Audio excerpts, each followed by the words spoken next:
Sialkot general bus stand से पूरन the खूह या पूरन भगत टेम्पल का फासला 12 से 13 किलोमीटर के दरमियान है, जिसे तय करने में तकरीबन निस्फ घंटा दरकार है। एक रास्ता ख्वाजा सफदर रोड से गालिब रोड की समत से जाता है, जबकि दूसरा रास्ता अजीज़ भट्टी शहीद रोड से होता हुआ गालिब रोड से जा मिलता है। फिर यही गालिब रोड आगे जाकर जिहाई रोड में तब्दील हो जाता है। इसे गुलबहार रोड भी कहा जाता है। सुल्तान वेलफेयर जनरल अस्पताल के करीब ये सड़क बाएं जाने मुड़ती है और कुछ आगे जाकर रसूलपुर रोड बन जाती है। पूरन भगत टेम्पल और पूरन द खूह इसी सड़क पर वाक़ हैं।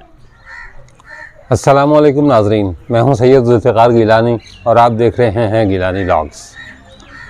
हज़रत ईसा की पैदाइश से 56 साल और हमारे प्यारे नबी हज़रत मोहम्मद मुस्तफ़ा सल्लल्लाहु अलैहि वसल्लम की पैदाइश से 637 साल पहले सियालकोट पर एक राजा हुक्मरानी किया करता था, जिसका नाम था राजा सालवाहन। आमतौर पर उसे राजा सालवाहन भी कहा जाता है। सियालकोट शहर का बानी भी वही है।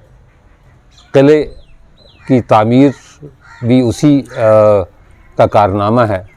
बहुत बड़ा किला हुआ करता था, दोहरी फसील वाला किला, 2 दरवाज़े, 12 बुर्ज और बहुत अजीमुशान किला। सियालकोट का नाम उसी से मुस्तार लिया गया है और उसे जो शुरू में नाम मिला वो था सलकोट, जो आहिस्ता आहिस्ता पहले सकाला हुआ, शांगला हुआ और बिलाखिर सियालकोट हो गया। राजा सालवाहन या राजा सालवाहन की बड़ी बीवी का नाम था रानी इचरा। उसके घर एक बेटा पैदा हुआ जिसका नाम रखा गया पूरन। बड़ी कहते हैं कि मन्नतों मुरादों के बाद पूरा हुआ। आगे बढ़ने से पहले मैं ये बता दूं कि ये वही रानी इचरा है जिसके नाम पर लाहौर का इलाका इचरा आबाद है। रानी इचरा के घर जब बेटा पैदा हुआ तो ज़ाहिर है उस वक्त के रस्म व रिवाज के मुताबिक हिंदू ज्योतिषियों और नजूमियों को बुलाया गया और उनसे उसकी जन्म कुंडली या जन्म पत्री बनवाई गई। नजूमियों ने ये बताया राजा सालवाहन को कि बेटा तो तुम्हारा बहुत ही ज़्यादा खुशकिस्मत या खुश नसीब होगा, लेकिन उसके लिए शर्त यह है कि तुम कम से कम 12 साल इसकी शक्ल ना देखो। इसे तरबियत के लिए दूर भेज दो। तुम्हारी नज़र इसके चेहरे पर नहीं पड़नी चाहिए। अगर ऐसा हुआ तो ये तुम्हारे लिए भी नुकसान का बायस होगा और शहज़ादे के लिए भी नुकसान का बायस होगा। तो इसलिए बेहतर है कि तुम इसे कहीं दूर भेज दो। लिहाजा कहा यह जाता है कि उसे सियालकोट से दूर यानी सलकोट से दूर कहीं और भेज दिया गया और 12 साल उसकी परवरिश होती रही। तमाम तर सहूलतें मुयस्सर थी, लेकिन ये कि उसकी परवरिश जो है वो बादशाह की नज़रों से दूर थी। 12 साल बीत गए। अच्छे ज़माने थे। कहते हैं कि 12 साल में जो है वो लड़के का कद काठ भी निकल आता था, जवान भी हो जाता था। और ये भी कहा जाता है कि पूरन मतलब झूठ बोलने की हद तक खूबसूरत था। इन 12 सालों में एक तब्दीली ये आई कि उसने यानी उसके बाप ने, राजा सल ने, एक और औरत से शादी कर ली। वो उम्र में उससे बहुत छोटी थी। उसका नाम था रानी लूना। लेकिन रानी लूना के बारे में ये कहा जाता है कि वो किसी कम ज़ात घराने से ताल्लुक़ रखती थी। सियालकोट के करीब एक जगह है जिसका नाम है उग्गोकी। वो उग्गोकी की रहने वाली थी और ये नहीं पता कि जो है वो राजा की ज़िंदगी में कैसे आई, लेकिन बहरहाल राजा को वो बहुत पसंद थी, वो भी बहुत खूबसूरत थी। जब पूरन वापस आया तो उसकी जो सगी माँ थी वो तो थी ही थी, लेकिन अब उसे एक और रानी मिली, जो वही जिसका नाम लूना था। मैंने बताया कि पूरन बहुत खूबसूरत था। 12 साल के बाद वो अपने महल लौटा, बहुत गर्म जोशी से उसका इस्तकबाल किया गया, उसके एजाज़ में कई दिन तक जश्न होता रहा और वहीं उसकी मुलाकात अपनी सौतेली माँ से हुई, यानी रानी लूना से हुई। रानी लूना कम उम्र थी। अब बाज़ लोग ये कहते हैं कि वो पूरन की हम उम्र थी, यानी 12 साल की थी या 12-14 साल की थी, या उससे कोई 2-4 साल बड़ी होगी। उसकी खूबसूरती को देखकर रानी लूना उस पर आशिक हो गई और वो हीले बहानों से पूरन के करीब आने की कोशिश करती रही और बिलाखिर एक दिन उसने पूरन को अकेले देखकर इस ख्वाहिश का इजहार किया कि मैं तुमसे ताल्लुक़ कायम करना चाहती हूँ। लेकिन पूरन ने इस बात से इनकार कर दिया। उसने कहा कि तुम मेरे बाप की बीवी हो, ये मुझे ज़ेब नहीं देता और ये वैसे भी रिश्तों का तक़द्दुस पामाल करने वाली बात है, तो मैं इस तरह का कोई ताल्लुक़ तुम्हारे साथ कायम नहीं कर सकता। रानी लूना ने उसे मुख्तलिफ़ लालच दिए, रिझाया। औरतों की अदाएँ वैसे भी बहुत मशहूर होती हैं, तो जिस हद तक वो जा सकती थी वो गई, लेकिन पूरन जो है उसने ऐसे किसी भी ताल्लुक़ से इनकार कर दिया जो गैर अखलाक़ी होता। जब वो रानी लूना अपनी कोशिशों में नाकाम हो गई तो उसने ये सोचा कि ऐसा ना हो कि पूरन अपने बाप को यानी राजा सल को ये सारी कहानी बता दे और मैं मुजरिम ठहरूं। तो इससे पहले कि ये वाक़या रूनुमा हो, उसने ख़ुद राजा सल को बताया, लेकिन वो कहानी नहीं बताई जो असल में रूनुमा हुई थी, बल्कि अपनी तरफ से ये बात घड़ कर बताई कि मुझ पर पूरन बुरी नज़र रखता है और उसने मेरी इज़्ज़त से खेलने की कोशिश की और मैंने बहुत मुश्किल से अपनी इज़्ज़त को बचाया। वो कहते हैं कि मर्द जो है वो औरत की मोहब्बत में पागल होता है और वो भी ख़ास तौर पर कोई खूबसूरत और कम उम्र जो है वो महारानी, राजा सल की भी यही सूरत हाल थी। उम्र उसकी ज़्यादा थी, वो नौजवान थी, लिहाजा उसने ये सोचे समझे बगैर या पूछे बगैर अपने बेटे से कि क्या वाकई ये हुआ था, उसने अपने बेटे को सज़ा सुनाई कि इसके हाथ पांव तोड़कर जो है वो कहीं दूर फेंक दिया जाए। बाद रिवायतों में ये है कि उसने ये हुक्म सादर किया था कि इसे कत्ल कर दिया जाए, लेकिन बाद रिवायतों में ये है कि इसके हाथ पांव तोड़कर इसे कहीं दूर जो है वो फेंक दिया जाए। ये जगह जहाँ मैं खड़ा हूँ ये पूरन का खूह है। सियालकोट से कोई तकरीबन 15 से 16 किलोमीटर के फासले पर है। वहाँ से जब चलते हैं सियालकोट से तो ये सैदपुर गोंदल रोड कहलाता है और फिर गोंदल रोड अलग हो जाता है और सैदपुर रोड मुख्तलिफ देहात से गुज़रता हुआ वो यहाँ पहुँचता है। कहा जाता है कि पूरन को इसी मकाम पर लाया गया और जो उसे लाने वाले थे उन्होंने उसे जान से तो नहीं मारा, लेकिन उसके हाथ पांव तोड़कर इस कुएं में फेंक दिए। ये वही कुआं है जिसमें जो है वो पूरन को फेंका गया था और कुछ लोग कहते हैं कि जो है वो काफ़ी अरसा वो यहाँ रहा और कुछ लोग ये कहते हैं कि कुछ दिन की बात थी जब वो यहाँ रहा और जो है वो लोग छोड़कर उसे चले गए। लावारिस वो आहो बका करता रहा। ये भी कहा जाता है कि उसने उनकी मिन्नत समाजत भी की, लेकिन जिसने जुल्म करना होता है वो ना तो किसी की मिन्नत समाजत की परवाह करता है और ना किसी के वास्तों को मानता है। तो बहरहाल वो इसे यहाँ फेंक कर चले गए।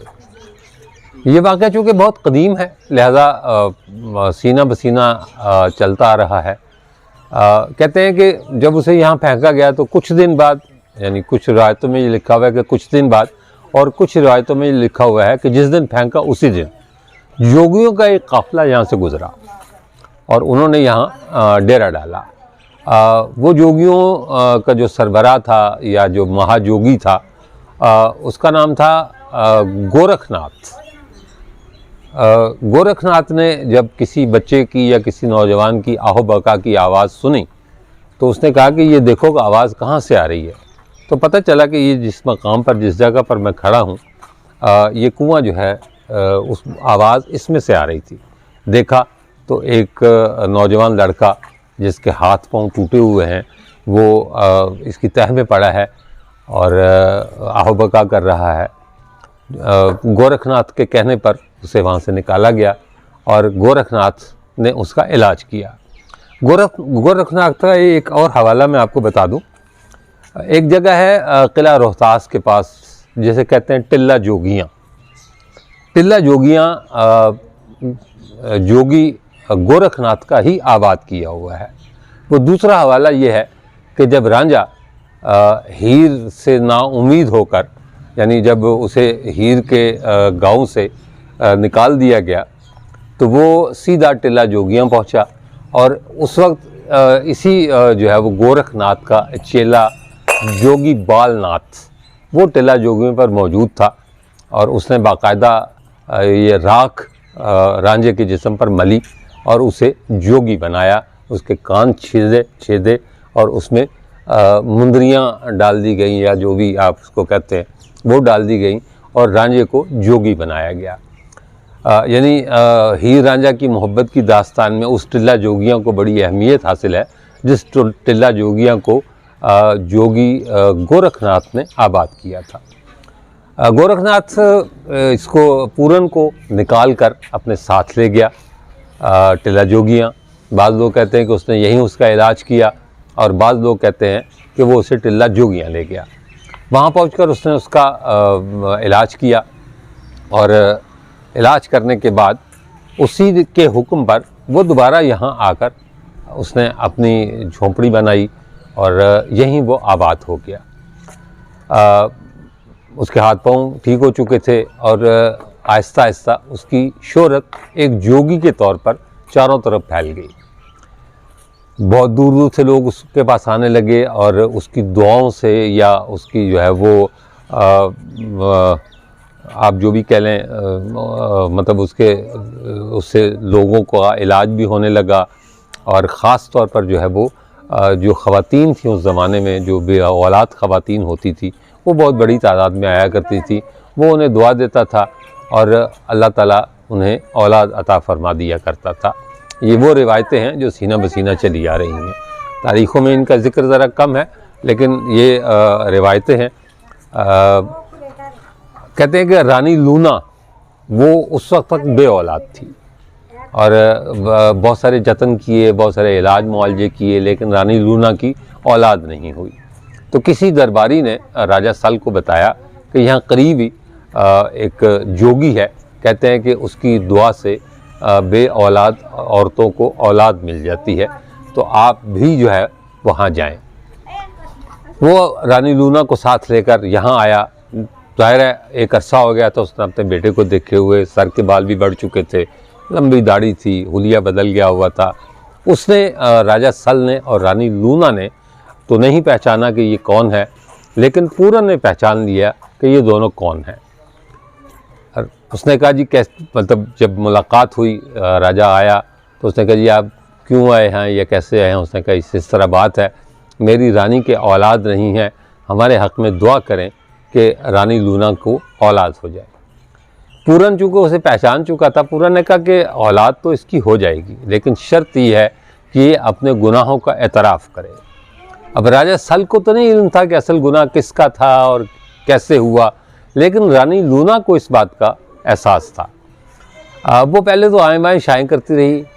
वो कहने लगा कि औलाद आपकी हो जाएगी, लेकिन शर्त यही है कि आप जो है वो अपने गुनाहों का एतराफ़ करें। बिलाखिर रानी लूना को ये एतराफ़ करना पड़ा कि उसने पूरन पर जो इल्ज़ाम लगाया था वो गलत था और सारा कसूर मेरा था।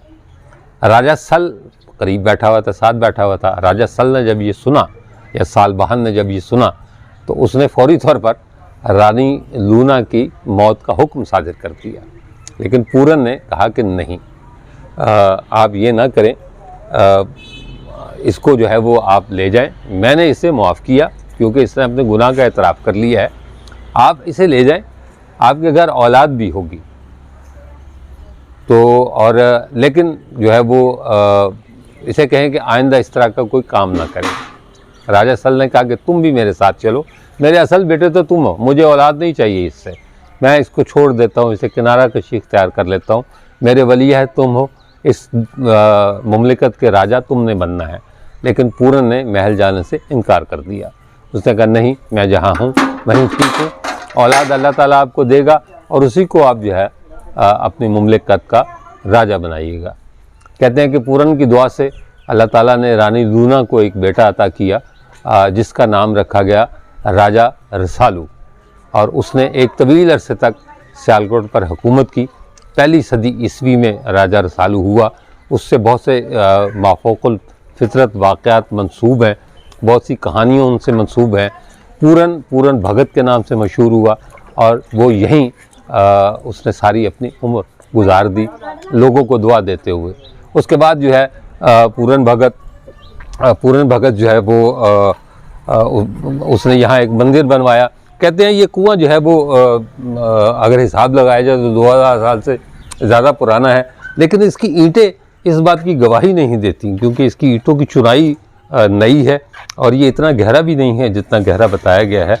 लेकिन अल्लाह जानता है 2000 साल में क्या बदल गया क्या नहीं बदला, हमें नहीं पता कि इसमें क्या हकीकत है क्या फसाना है।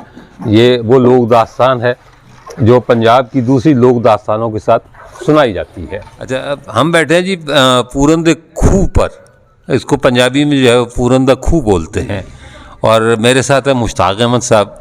ये इसकी निगहदाश्त भी करते हैं और जो है वो लोगों की रहनुमाई भी करते हैं। मैंने मुश्ताक साहब से दरख्वास्त की है कि 2-4 जुमले कुछ हमें बताएं कि जो लोग आते हैं वो यहाँ क्या मन्नत लेकर आते हैं। जी, ये मन्नत अपनी खुशी दी है, कोई पाबंदी नहीं है इत्थे किसी किस्म की।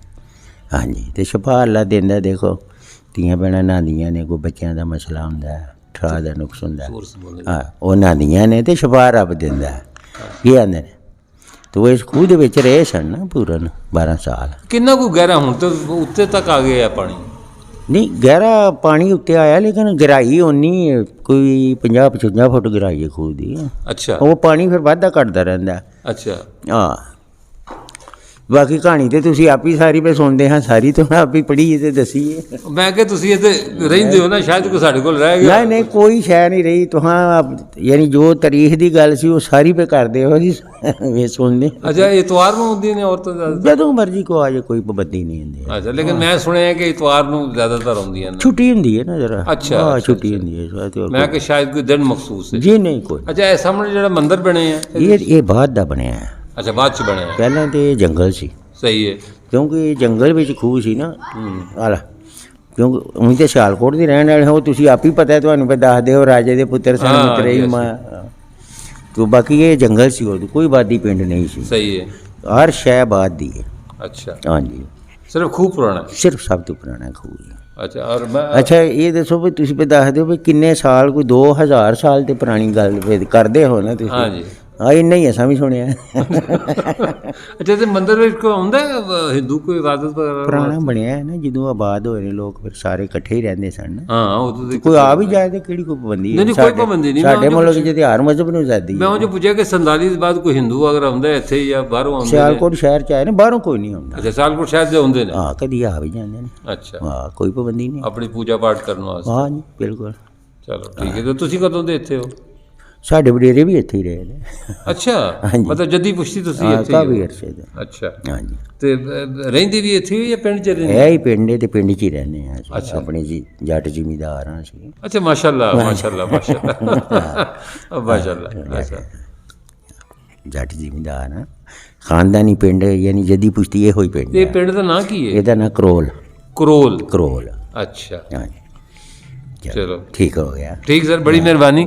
और जो है वो नहीं कोई सेवा नहीं, चाह पानी कुछ नहीं, चाह जड़ा असी जाके पी लावांगे। तो बस दुआ करिया करो। अल्लाह अल्लाह सैयद बादशाह दुआ करिया करो साडे लिए। अल्लाह ताला तुहानू बहुत खुश रखे। ਅਸੀਂ ਗੁਨਾਹਗਾਰ ਹਾਂ। अल्लाह ताला तुहानू बहुत खुश ਸੈਯਦ ਦਾ रखे। ਘਰਾਣਾ ਪਾ ਕੇ 5 ਦਿਨ ਦਾ ਘਰਾਣਾ ਤੇ ਉਸ ਘਰ ਨਾਲ ਤੁਹਾਡਾ ਤਲਕ ਹੈ। ਬਾਕੀ ਅਸੀਂ ਤੇ ਉਮਦੀ ਆ, ਵੇਖੋ ਸਾਡੀ ਤੇ ਕਰਨੀ ਹੈ ਤੇ ਦੁਆ ਤੁਹਾਡੀ। सरकार वैसे आपस की गल दसा, ਹਾਂ, असां भी अपने अमल ਜਿਹੜੇ ਨੇ ਸਾਡੇ, असां भी वो करके ही अगे ਜੇ जाना। ਘਰ ਜਾਣਾ ਕਰਕੇ ਹੀ ਹੋਊਗਾ ਜੀ, ਤੇ ਕੋਈ ਸ਼ੱਕ ਨਹੀਂ। ਲੇਕਿਨ ਘਰਾਣਾ ਤੇ ਪਾ ਕੇ ਨਾ ਗੱਲ ਤੇ ਹੈ। ਇਹ ਤੁਹਾਡੀ ਮੁਹੱਬਤ ਹੈ, ਇਹ ਤੁਹਾਡੀ ਮੁਹੱਬਤ। ਘਰਾਣਾ ਤੇ ਪਾ ਕੇ ਨਾ, ਬਸ ਉਸ ਘਰਾਣੇ ਤੋਂ ਬਗੈਰ ਤੇ ਗੁਜ਼ਾਰਾ ਹੀ ਨਹੀਂ ਨਾ।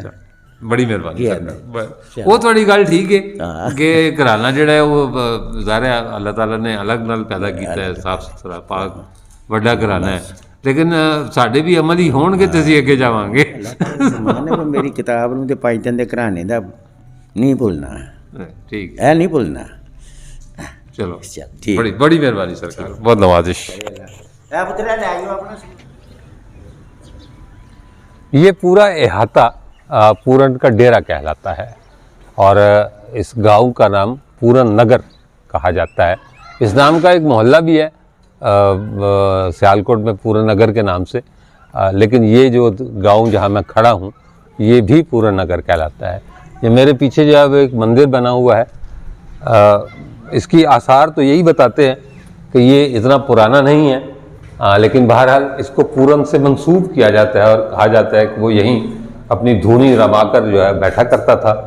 और आप भी जो है वो हिंदू औरतें या जो बाहर से हिंदू आते हैं वो इसकी पूजा पाठ करते हैं यहाँ बैठकर।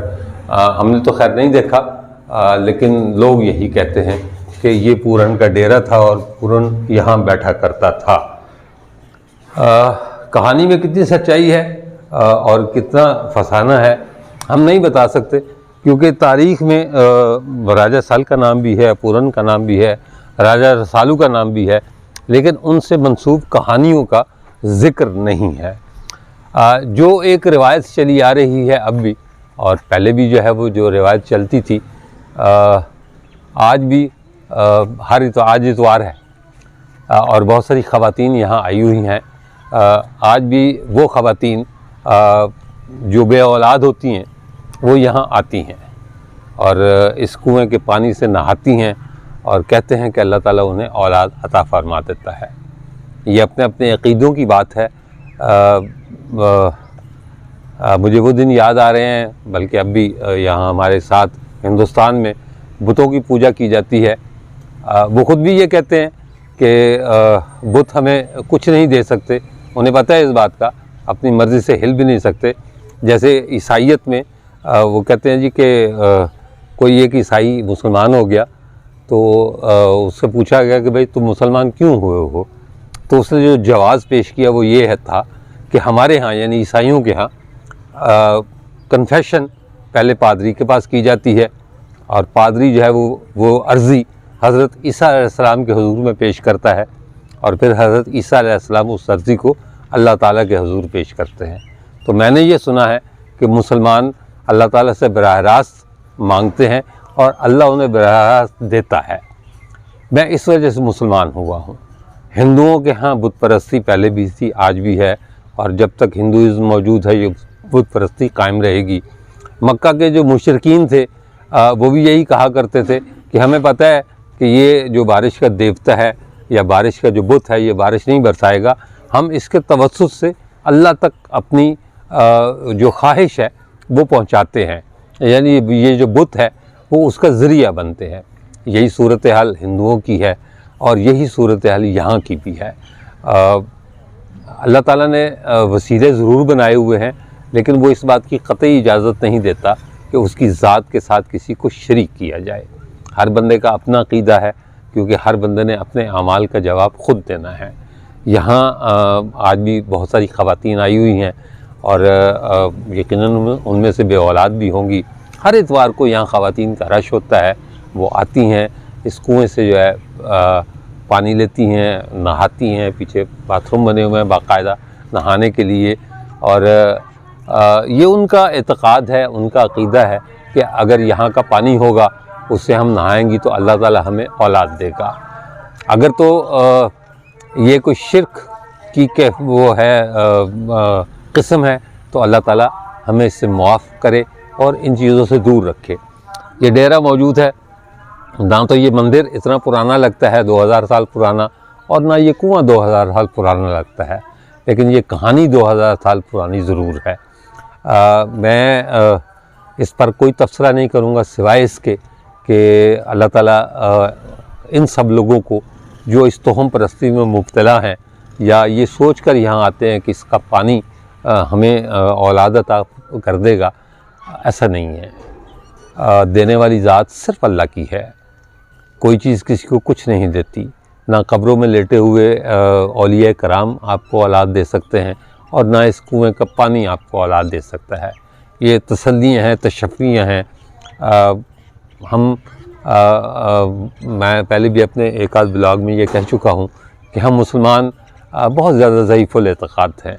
हम हर उस चीज़ के पीछे लग जाते हैं जिसके बारे में हमने कोई अफ़वाह भी सुनी हो। अगर आपने कोई अफ़वाह फैलानी हो या कोई गलत अक़ीदा आपने जो है वो मशहूर करना हो, तो मैं ज़ाती तौर पर ये समझता हूँ कि आप किसी मुसलमान के कान में फूंक मार दें और वो देखते ही देखते पूरा शहर उसके पीछे चल पड़ेगा। ये असूली तौर पर तो नहीं होना चाहिए, इसलिए कि हम जिस नबी की उम्मत से ताल्लुक़ रखते हैं, हमारा अक़ीदा अल्लाह ताला पर मज़बूत होना चाहिए। मैं सिर्फ यही कहूँगा आखिर में कि अल्लाह ताला जो लोग यहाँ आकर नहाते हैं, ये भी कहा जाता है कि जो कपड़े पहन कर आती हैं ख़वातीन, फिर वो कपड़े जो है वो उतार के अपने दूसरे कपड़े पहनती हैं और फिर उन कपड़ों को मतलब दोबारा नहीं पहनती। जो कपड़े पहनकर यहाँ आती हैं, जब वो नहा लेती हैं तो नए कपड़े पहनती हैं और फिर पुराने कपड़ों को फेंक दिया जाता है। ये भी तोहम परस्ती का एक हिस्सा है। मैं आपको यहाँ लेकर आया था आपको दिखाने के लिए इस हद तक कि चूँकि ये लोक दास्तान है, और लोक दास्तानों में आपको पता है कि बहुत कुछ सच बहुत कुछ झूठ होता है। लोक दास्तानें सारी की सारी सच्ची नहीं होती। लोग आज भी इस बात पर हैरान है कि हीर थी या नहीं थी, सोनी थी या नहीं थी। जगह मौजूद है, कब्रें भी मौजूद हैं सबकी, लेकिन कोई यकीन से नहीं कह सकता कि इनमें से कौन था कौन नहीं था। पूरन बाद में पूरन भगत हो गया, और पूरन भगत की कहानी को वही मकबूलियत हासिल है जो हीर रांझा, सोनी महिवाल, ससी पुन्नू या जो है वो मोमल रानो, इन लोगों की कहानियों को हासिल है।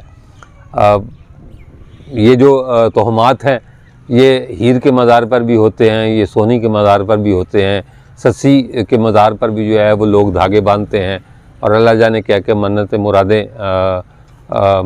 मानते हैं और बाद में फिर उनको पूरी भी करते हैं। मैं इन सब लोगों से जो यहाँ आते हैं अपनी इस वीडियो के ज़रिए ये पैगाम दूंगा कि ये तोहम परस्ती छोड़ें, अल्लाह पर यकीन रखें। अल्लाह आपको कभी मायूस नहीं करता और न वो करेगा। इसके साथ ही मुझे इजाज़त दीजिए, अगले व्लॉग में फिर मुलाकात होगी। तब तक के लिए अल्लाह हाफ़िज़।